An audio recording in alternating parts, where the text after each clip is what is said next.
state of Israel had been proclaimed, and the people rejoiced in their new nation, a haven of refuge for the displaced and persecuted members of the Jewish faith from all over the world. Israel was admitted to membership in the United Nations, and her flag was raised at Lake Success. Again, the United Nations had, through peaceful mediation, resolved an international dispute which had been a threat to world peace.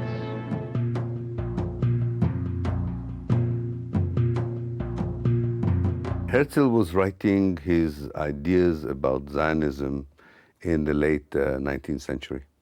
And the backdrop to his books and vision is the rise of anti-Semitism in Central and Eastern Europe, on the one hand, and his own frustration from not being fully assimilated into Western European culture.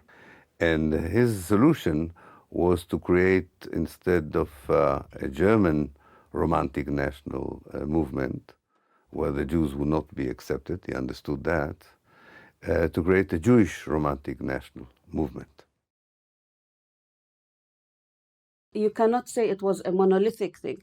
There were different reactions. The richer Jews, that were the Western Jews, mostly they were opposed to the idea of Zionism because they were well assimilated in their own countries. They were well rooted there, and they considered that bringing up such a subject was very dangerous because it meant that they are not citizens of these countries anymore, that they have to go somewhere else.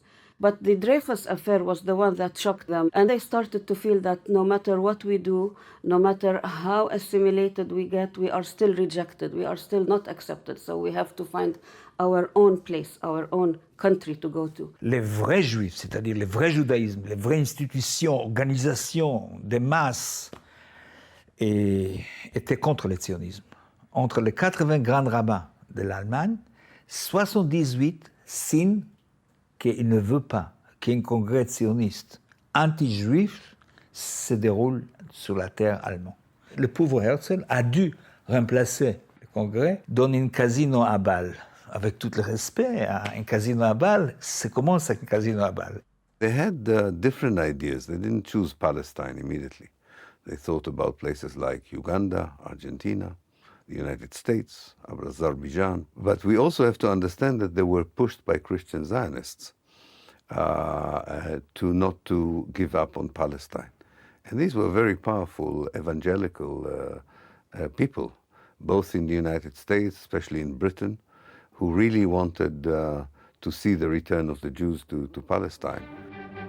Pioneers and refugees from countries of the oppression where Jews are free to be anything but Jews, young and old.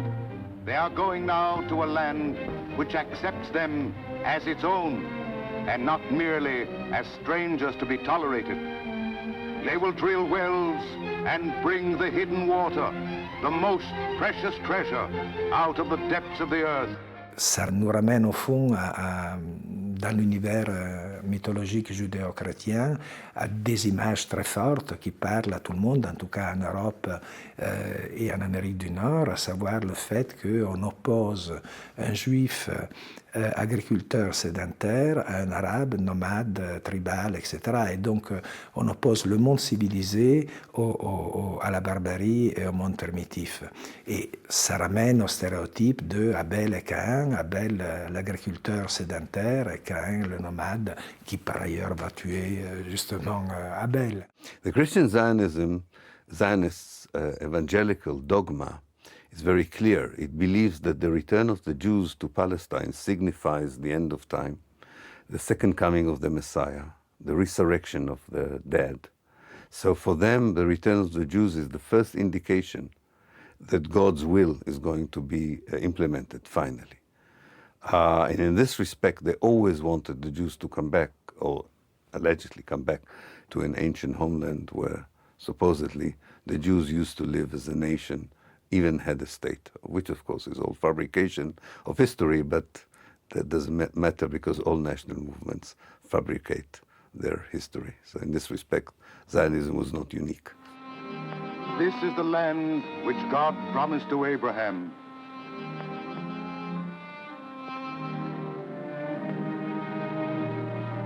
once, while the Jews lived in this land, it was the center of a great civilization.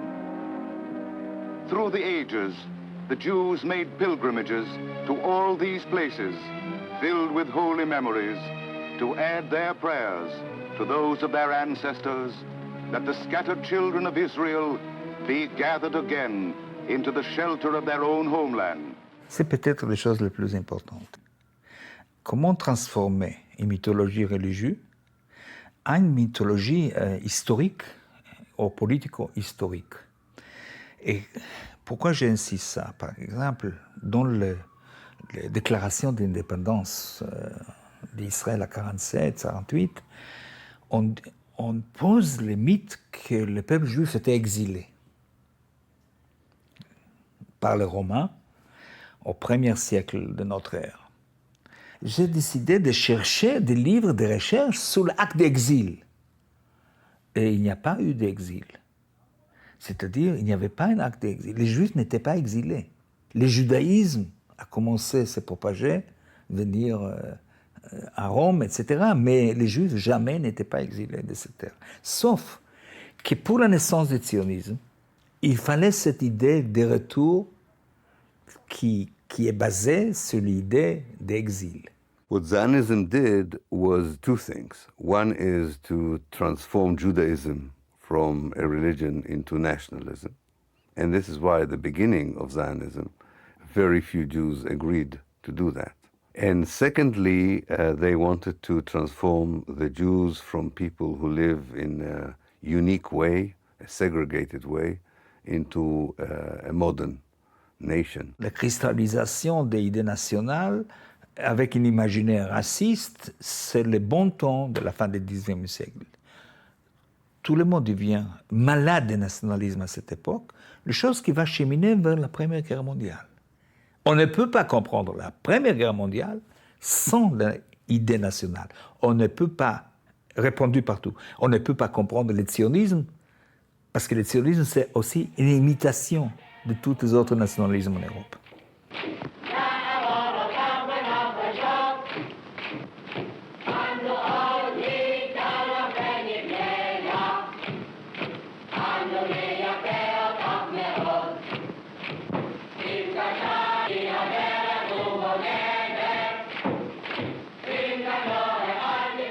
Zionism was going to remain a dream until it gained the support of a great power.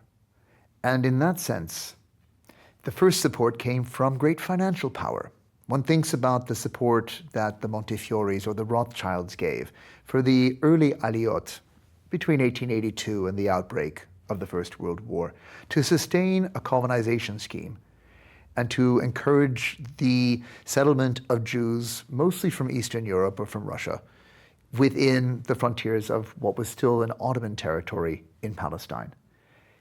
That support was good for bringing Jews to Palestine, but not in sufficient numbers to give them a critical demographic mass. For that, you really needed to have the support of a large political power. The headquarters of the Zionist movement during the First World War was in Berlin. But because of the war, the leaders of the Zionist movement decided, rightly, they were always very good in anticipating big events. They had a feeling that Germany is going to lose. So they transferred the headquarters from Germany to London. And a new figure became very important in the Zionist movement, Chaim Weizmann, who was a kind of a war hero in Britain because he invented the TNT and helped Britain to win the war in a way. So he became very influential.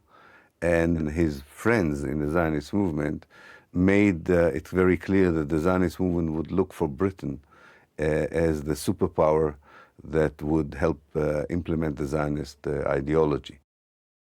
Pendant la Première Guerre mondiale, la Grande-Bretagne et ses alliés vont se retrouver confrontés à différents terrains de bataille, notamment la péninsule arabique, le Proche-Orient.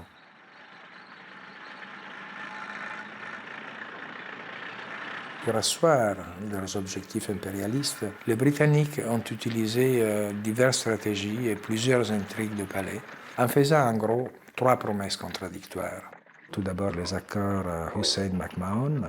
En échange de l'alliance avec les Britanniques, les Hachémites auraient été les destinataires d'un futur royaume arabe pas mieux défini à la fin de la Première Guerre mondiale.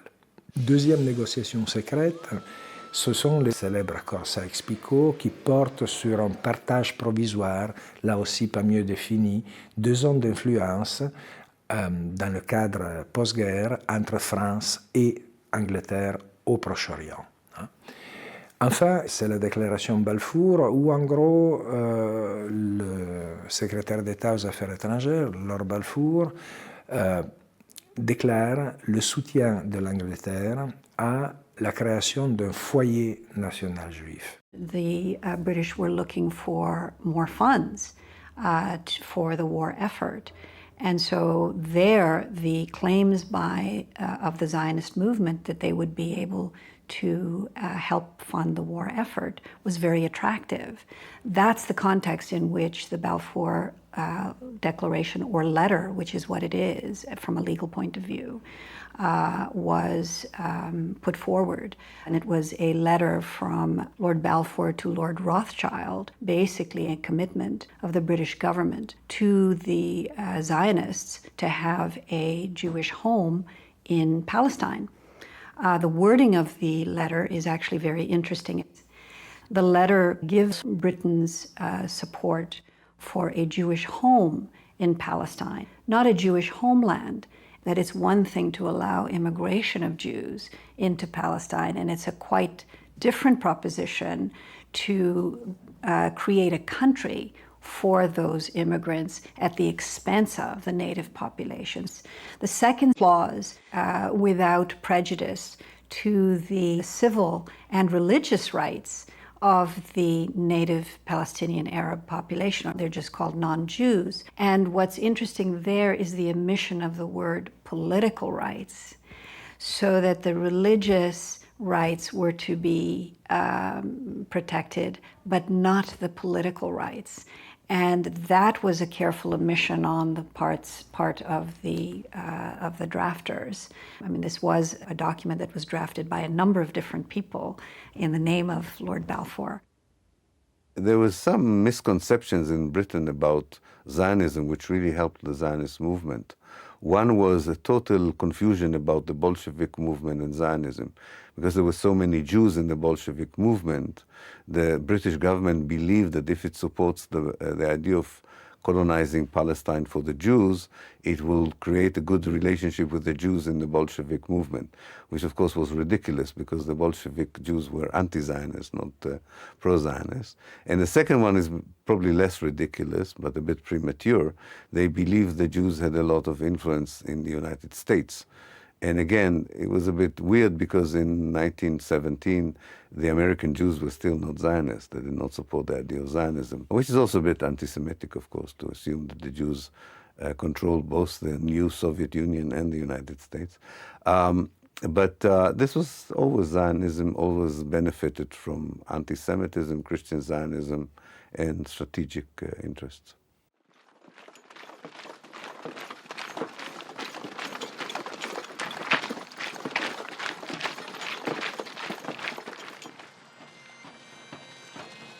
It's not a coincidence that the final British breakthrough on the Ottoman lines in southern Palestine, that it's precisely at that moment that they articulate a new policy towards Palestine, recognizing a Jewish national home.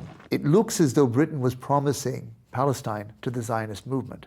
Instead, it was the British taking advantage of the Zionist movement to take Palestine for themselves, make it a low-cost colony for the British, and give the British a kind of chain of command that would link Egypt, Palestine, Iraq, and the Persian Gulf to the Indian Ocean world. Maintenant, les choses importantes, que les autres pays puissances impérialistes ou colonialistes appuient ça pour avoir justement un place, c'est-à-dire changer le Proche-Orient. C'est-à-dire, il faut réfléchir dans l'imaginaire de quelqu'un à 17, que voilà, le Proche-Orient va devenir une terre dans les mains des Occidentaux. Sur le plan juridique, la déclaration n'engage que la Grande-Bretagne. et aucun des autres partenaires de l'Alliance. Et il faudra attendre 1922 pour que la déclaration Balfour soit intégrée en quelque sorte dans la charte du mandat sur la Palestine et devienne un texte de droit international.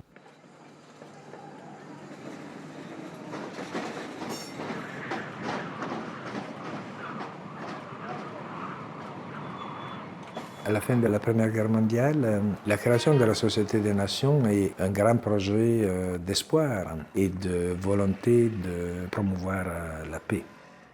La Société des Nations contient au moins deux nouveautés très importantes. La première porte sur la question de la transparence et donc contrer au niveau des traités et des accords internationaux la pratique qui avait prévalu jusque-là.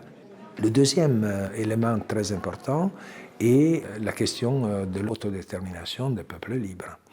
Et cela ne sera pas sans conséquence, notamment sur le développement du mandat britannique en Palestine et de son issue.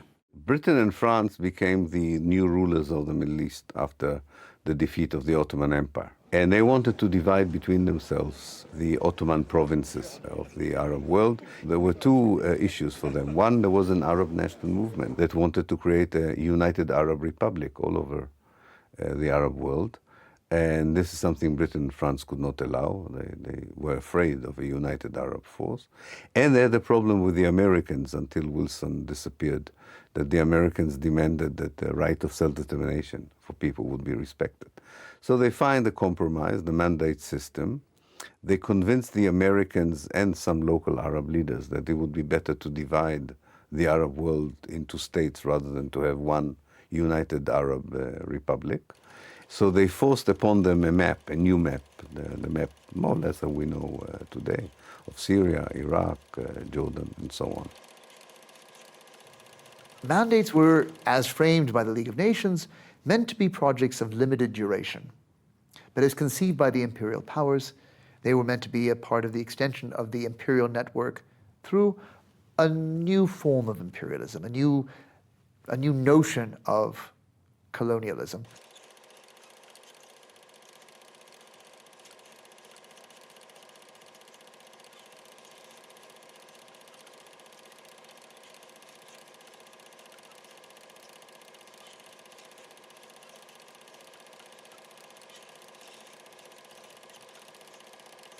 The mandate idea was a European power would help the local country to become independent within 25 years.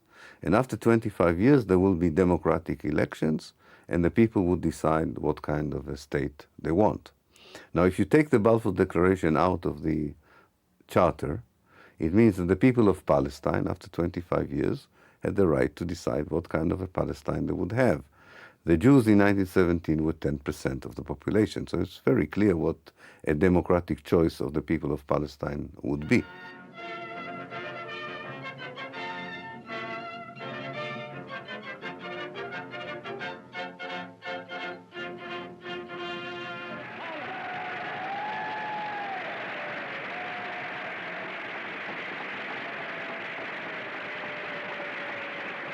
It is nearly 16 years since he recruited me to the Zionist movement.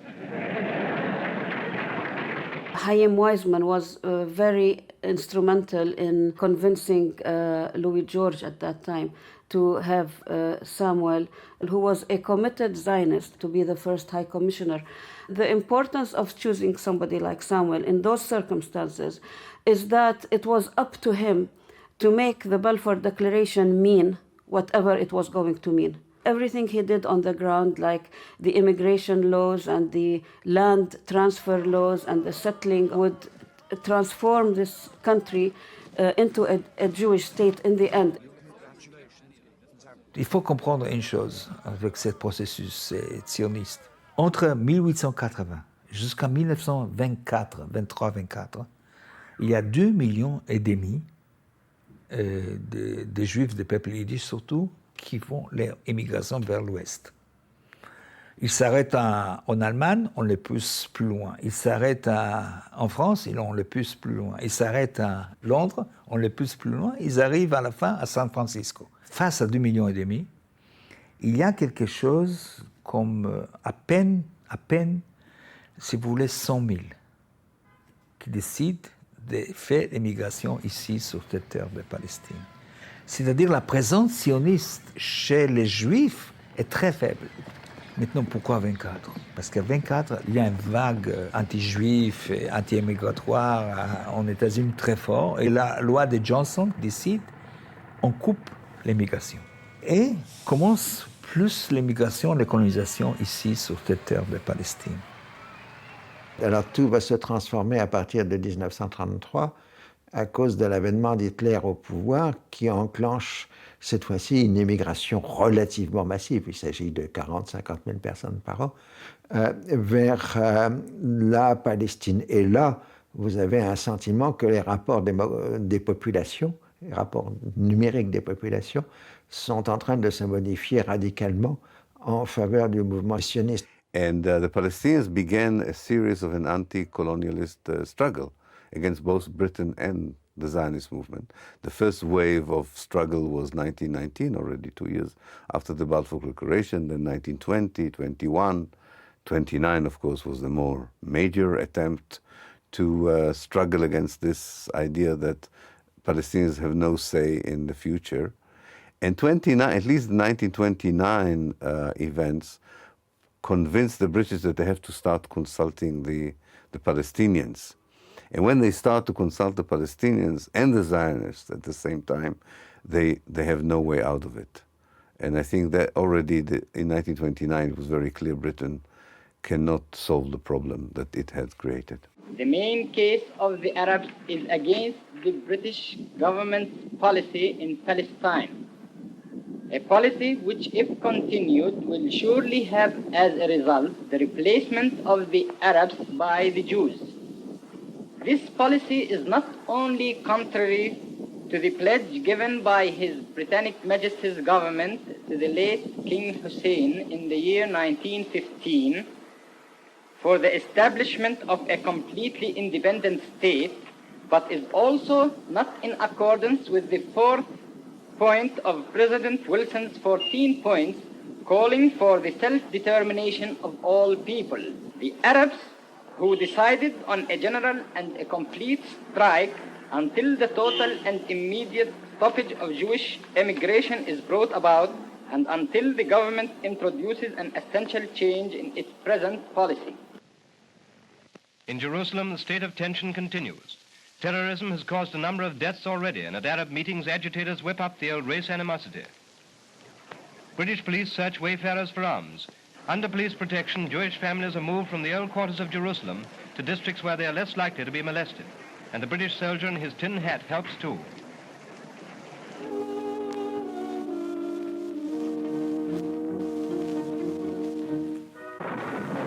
En Palestine, la situation demeure extrêmement tendue. De graves désordres se produisent en de nombreux points du territoire et les attentats terroristes se multiplient.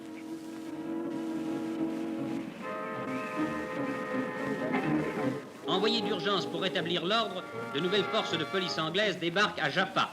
Devant la nécessité de mettre un terme à l'activité sanglante des rebelles, l'autorité anglaise s'est vue contrainte d'adopter des mesures énergiques. The result was disastrous for the Palestinians because most of their leaders were killed by the British or exiled.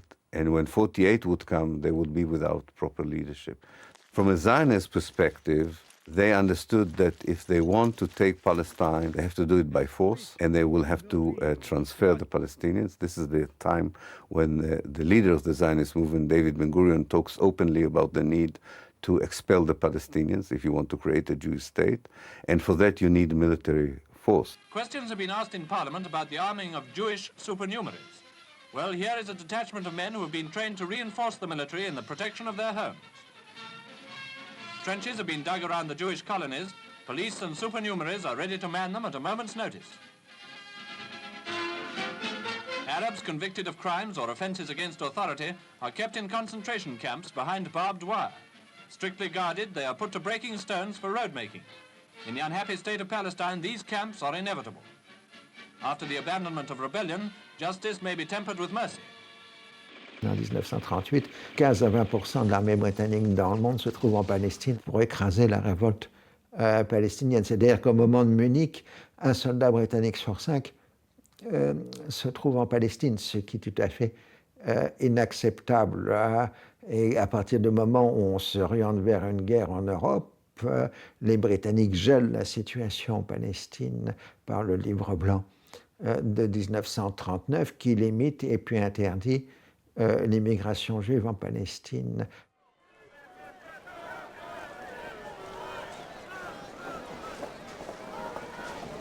For the Zionist movement, the white paper was an existential threat. Ben-Gurion, recognizing that Britain was facing up against a future conflict with the Nazis, promised to support the British war against the Nazis as if there was no white paper. But he promised the Zionist movement he would fight the white paper as if there were no war against the Nazis. More radical members of the Jewish community in Palestine took this as a soft line by Ben-Gurion. They believed that Britain's posture had changed fundamentally from being a state supporting the creation of Jewish ambitions to statehood to becoming an illegitimate colonial occupier, denying the Zionist movement its right to national self-determination in its biblical homeland, Eretz Israel. And this is where we see the break-off of the Stern Gang or the Etzel, the Lehi movements, which advocated using terror tactics to drive the British out of Palestine as an illegitimate colonial occupier. These underground terrorist organizations were, of course, an offshoot of the Haganah. That was itself another underground military organization. It was the nucleus of the later Israeli army. Among their leaders were somebody like Shamir, who later became prime minister, and Begin, and they were wanted by the British army as terrorists. They were the extreme right-wing factions of the Zionist organizations who belonged to the faction of Jabotinsky, who believed in the end that there was no place for Arabs and Jews, because they could see, everybody could see with their own eyes that this country was inhabited. It was not an empty land like the propaganda that was used from the end of the 19th century, the very well-known cliche, a land without people for a people without a land. When they went there, they saw with their own eyes that that was totally untrue. And Jabotinsky would say it. There is no place for both of us. It's either us or them. And we are coming here as conquerors. We are colonialist conquerors. And it has been a natural thing throughout the whole of history that when people are conquered, the original inhabitants will definitely resist.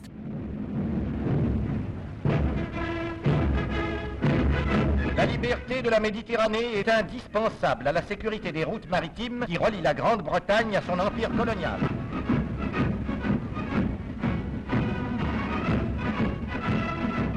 Dans la Méditerranée orientale, l'Angleterre doit défendre la côte palestinienne et les populations placées sous son protectorat, ainsi que le port d'Haïfa, terminus du pipeline qui amène de Mossoul le pétrole indispensable aux besoins de sa défense nationale. De 1941 à 1943, la Palestine est une base arrière de l'armée britannique au Proche-Orient et elle se développe économiquement dans tous ces secteurs parce qu'il faut ravitailler, habiller d'1 million de soldats britanniques qui se battent dans le désert égyptien. C'est aussi le cas évidemment en Égypte, en Irak, toute la région travaille pour l'armée britannique. Ensuite, au printemps 1942, les Allemands et les Italiens sont chassés complètement d'Afrique du Nord par la prise de Tunis. Et à ce moment-là, donc, la Seconde Guerre mondiale s'éloigne du Proche-Orient. Et là encore, vous avez des attitudes distinctes des mouvements sionistes. Le sionisme filial continue de collaborer avec les Britanniques en créant éventuellement une brigade juive qui se battrait du côté de l'armée britannique. Mais la droite sioniste commence en 1944 une campagne d'attentats contre les Britanniques en Palestine. Et on peut dire qu'à la fois le sionisme officiel collabore et participe à l'effort de guerre contre l'Allemagne nazie, mais en revanche, les Argoun bloquent des milliers de soldats britanniques en Palestine qui devraient se battre contre l'Allemagne nazie.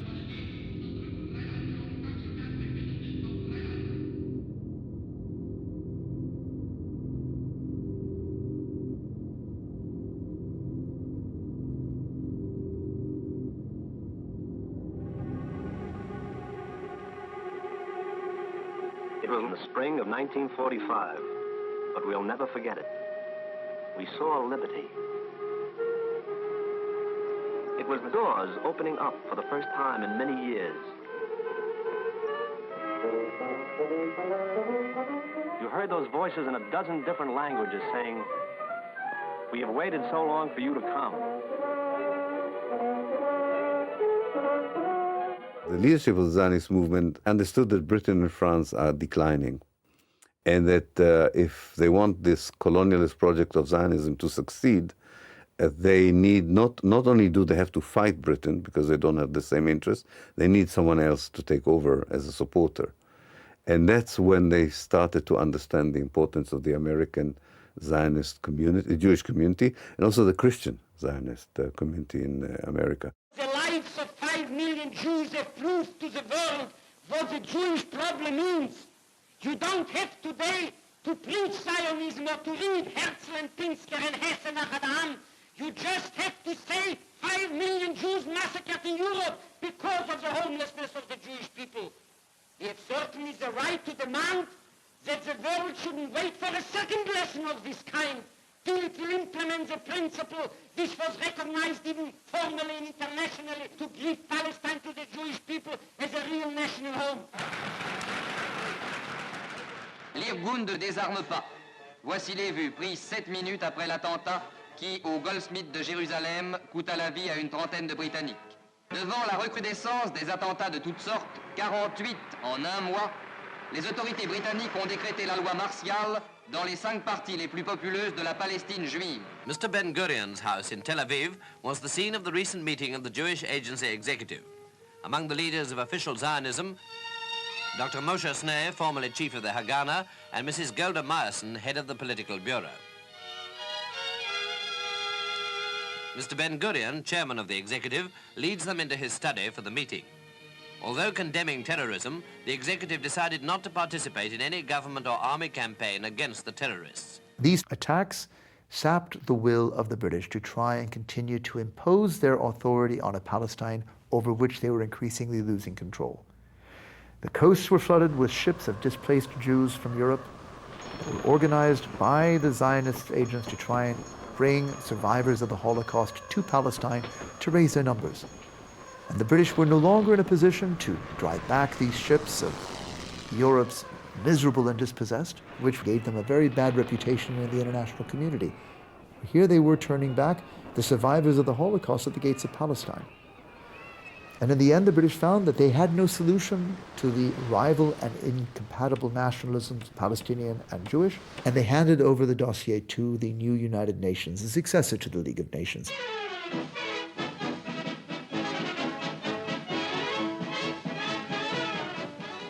The League of Nations comes to an end. Formed after the First World War to preserve world peace, it failed to prevent the Second World War. Veteran Paul Boncourt of France and 83-year-old British Lord Cecil, who helped to draft the covenant of the League as the former world organization votes itself out of existence, placing its hope in the United Nations. La toute nouvelle Organisation des Nations Unies va s'emparer du problème de la Palestine. L'UNSCOP va faire 2 propositions. La première, celle d'un seul État, un État fédéral, composé de plusieurs cantons, notamment des cantons arabes, palestiniens et juifs. Proposition qui ne retiendra pas la majorité des votes, alors que la deuxième proposition est présentée comme la solution, votée à une majorité, qui sera justement la création de 2 États, à savoir un État palestinien et un État juif sur une majorité du territoire de la Palestine historique et 1% de ce territoire consacré à Jérusalem et sa conurbation avec Bethléem sous un statut international. what is interesting about this report, which they decided to take to the General Assembly and to adopt it as a peace plan, that first of all, and I think that's the most important fact about it, they knew that this was totally rejected by the Palestinians and the Arab world, and they didn't care. They said, we'll go on with a peace plan, although the major party is against it, which the United Nations will never do again. It will never do such a stupid thing again. But they want, this was the power of America that definitely in that year was particularly pro-Zionist. The United States delegation supports the basic principles of the unanimous recommendations and the majority plan which provides for partition and immigration. We refer to assistance through the United Nations in meeting economic and financial problems and the problem of internal law and order during the transition period. If it hadn't been for the political lobbying and the delay of the vote, it's not at all clear that the partition proposal would have won over the binational federal state. And then the Arabs, who had basically backed away from every proposal because they saw each proposal as a compromise to their indigenous rights as the native population. And they made an attempt to raise the legality of partition to the International Court of Justice. And that attempt was defeated, again through double dealings and backdoor pressure on states to vote for partition. De tous ceux qui ont approuvé le projet de partage de la Palestine en deux États indépendants, personne n'a vraiment voulu aborder le côté légal ou juridique de la question. De la façon dont il fut préparé et conçu, par les intrigues faites autour de lui et par les machinations qui sautent aux yeux et qui ont servi à le présenter à l'opinion publique comme un projet uniquement humanitaire, ce projet restera le plus grand scandale politique de tous les siècles. If we look at partition, the proposal of partition from a legal point of view, of course the UN itself, the UN General Assembly, was well aware that it did not have the legal authority to partition territory anywhere. Resolution 181 was exactly that, a resolution, a proposal, because the General Assembly had no legal authority to order partition of territory or any kind of territorial change. In order to get the two-thirds majority, you needed to convince countries to vote for. And again, America became very useful here. For instance, Liberia, which was the only African independent country, was promised a lot of money from the United States in order to vote for the partition plan. The Americans exerted similar pressure on countries in Central America and South America. Remember, these are the days when the United States has a lot of influence in Central and South America. And the Zionist lobby itself worked quite well. The diplomats worked quite well. And they got the two-thirds majority on the 29th of November 1947. Soviet Union, yes. The United Kingdom, abstain. The United States, yes. Uruguay, yes. Venezuela, yes. Yemen, no.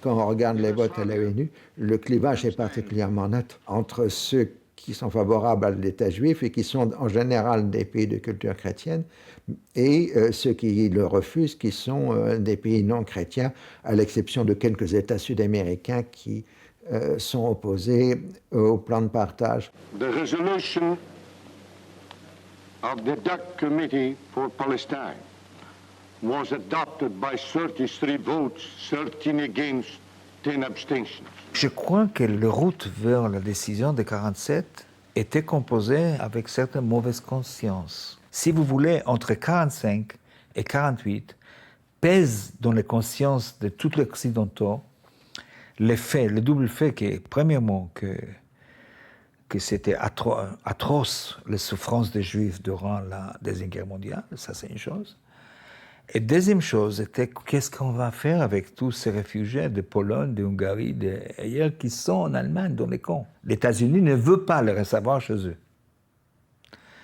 Ni la France, ni la Grande-Bretagne. À Jérusalem, les Israélites donnent libre cours à leur joie légitime. Ils fêtent avec exubérance la décision prise par les Nations Unies de séparer la Palestine en un État juif et un État arabe. Sans satisfaire entièrement les aspirations des chefs sionistes, cette solution constitue cependant pour le peuple juif un succès incontestable. The reaction on the Jewish side to the partition plan was mixed. On the one hand, there was a great joy of the international recognition. On the other hand, there was a sense that this was not a viable Jewish state because according to the map, half of the population in the future Jewish state would be Arab, and so the whole idea of a Jewish democratic state would be defeated. Ben-Gurion says, on the one hand, we don't have to worry because a lot of Jews will come to our state once it's independent, so the demographic balance would change by immigration. And then he said there will be other means we can use, but he doesn't specify how to deal with it. For the Arab world, the partition resolution was their first major failure in international diplomacy since achieving independence. And it would then lead them to the next mistake, or the next failure, which would be in their inability to frame a kind of joint military solution to the conflict that was developing in Palestine. En Palestine, la situation s'est brusquement dramatisée. La population arabe s'est violemment émue de la décision de l'ONU tendant à partager la Palestine entre juifs et arabes. Aussitôt, des troubles ont éclaté et des incendies ont ravagé les quartiers juifs de Jérusalem. À Jérusalem, la tension judéo-arabe s'accentue tous les jours. L'hôtel Sémiramis, quartier général des forces arabes, a été dynamité par les éléments du groupe terroriste juif Haganah. L'insécurité règne dans les secteurs dévolus aux juifs. Chaque centre s'efforce d'assurer sa propre défense et chaque village, voire chaque ferme, transforme ses habitants, hommes ou femmes, en possibles combattants. Arabes et juifs ont enrôlé la terreur et la haine. It's two different pictures. One is a community that has a strong leadership, totally energized and organized towards the right moment, knowing that it may have to fight an Arab army, but also have to kick out the Palestinians. And a Palestinian leadership doesn't know what to do. In fact, in January 48, the Palestinian leadership, I'm not talking now just political leaders, the elite left. 70,000 Palestinians, all of them members of the social, economic, and political elite, left Palestine. They left thinking that they will come back after a few months, you know, but they left. So they left the population without leadership, which made it very easy for the Zionist movement to defeat the Palestinians and kick them out in 48. The Palestinian community had risen in the 1930s against the British mandate and had been repressed with great violence. And many have argued that, in a sense, the ability of the Arab community to mobilize militarily had been broken by 1939. Their bids to try and get arms and support from neighboring Arab countries were met with very little support indeed. The Jewish community, on the other hand, had been building up its experience and its arms, and particularly in the aftermath of the end of the Second World War, where secret imports of arms had given an arsenal to the Jewish community that allowed them to build an armed force of some substance. The definition of legal and illegal forces becomes daily more obscure.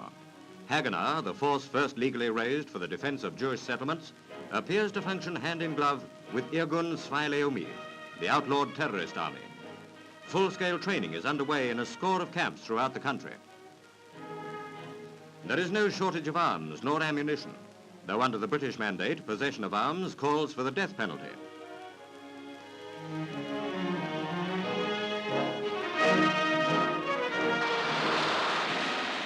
The way the boundaries were drawn of the Arab and Jewish state were fraught with problems from the outset. The boundaries didn't really reflect homogeneous demographic communities.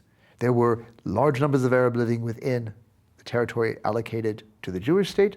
There were some Jewish communities living within territories allocated to the Arab state. In that sense, the only way you could really achieve a kind of partition that had homogeneity would be through the forced depopulation of alien communities from the territory of the new states.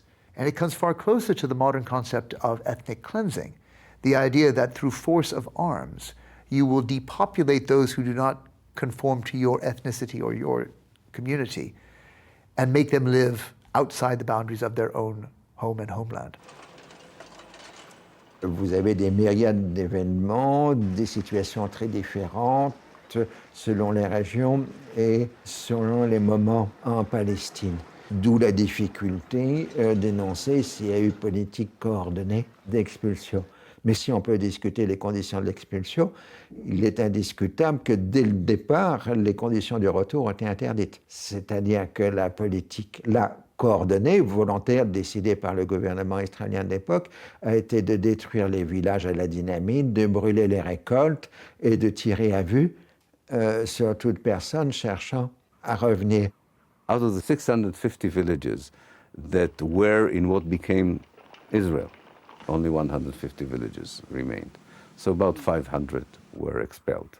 It's all there in Plan D, which shows you it was systematic, it was intentional. It was also a bit chaotic, like in every ethnic cleansing. It creates an atmosphere. It's not just always explicit orders.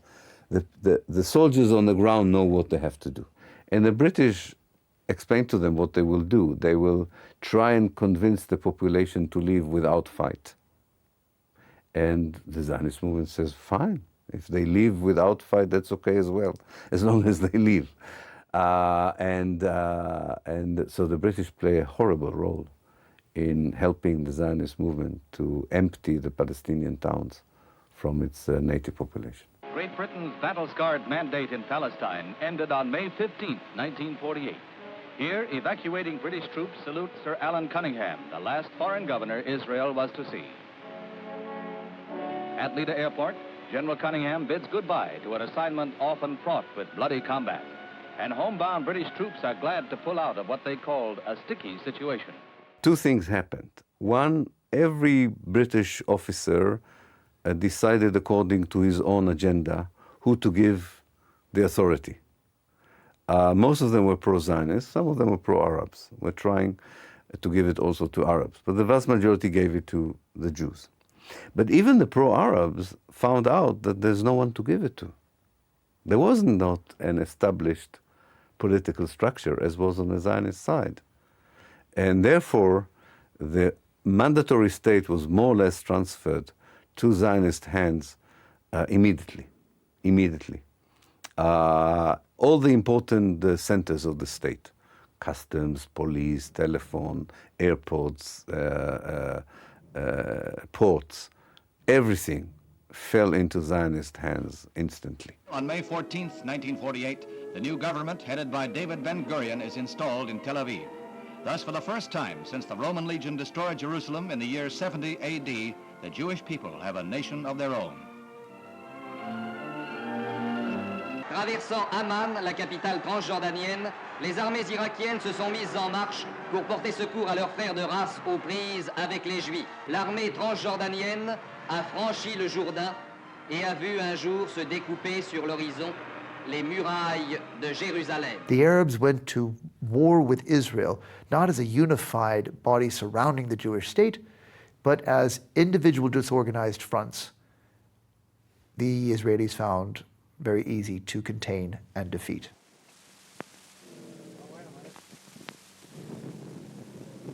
I have come back to the United States with a message to the United States Jews and to all Americans who are interested in peace, and more specifically in peace in the Holy Land. We are convinced that if, for instance, the United States were to lift the embargo and the Jews got all the arms that are necessary for them, this war will end very quickly. The army that could have really tipped the balance against the Jewish state was the Jordanian army, because it was the only Arab army that had military experience in the Second World War.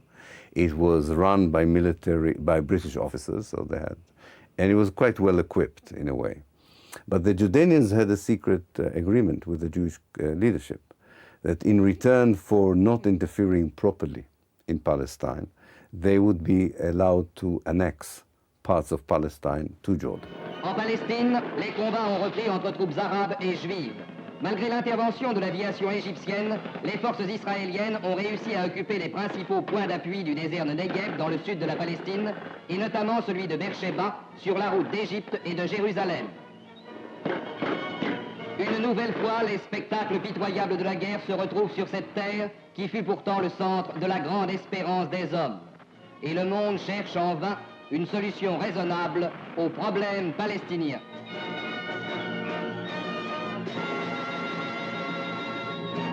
The 1948 war, so to speak, ended with the partitioning of Palestine, but very different partitioning from the one the United Nations hoped for. 80% of Palestine, 78% of Palestine, became a Jewish state. In those 78%, 1 million Palestinians lost their homeland and became refugees outside of Palestine or outside of that area that became Israel. Another part was the West Bank that was annexed to Jordan, and a smaller part, the Gaza Strip, was annexed, or not annexed, controlled by Egypt. Palestine as the hoped-for country for the Palestinian people ceased to exist. It was erased from the map.